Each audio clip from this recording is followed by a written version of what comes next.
Aqui, ó, Thiago, isso aqui é pra ti, o seu cuzão de merda. Aqui, ó, churrasquinho. Tá aí, vai voltar ou vai ficar por lá? Ah, ele tá com uma australiana lá, não sei se é isso aí mesmo. Não vai dar em nada, lá fica...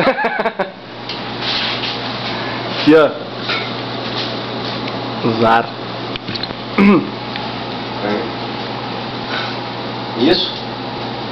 Depois nós escolhemos, mas que demais. Ele cagou muito, cara. Tá vendo?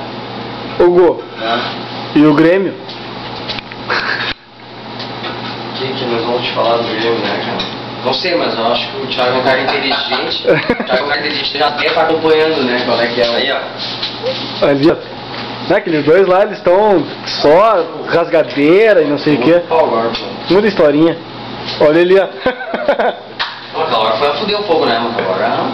Você cagou muito, não. Tu acha? Claro, cagou. Esse cagou muito.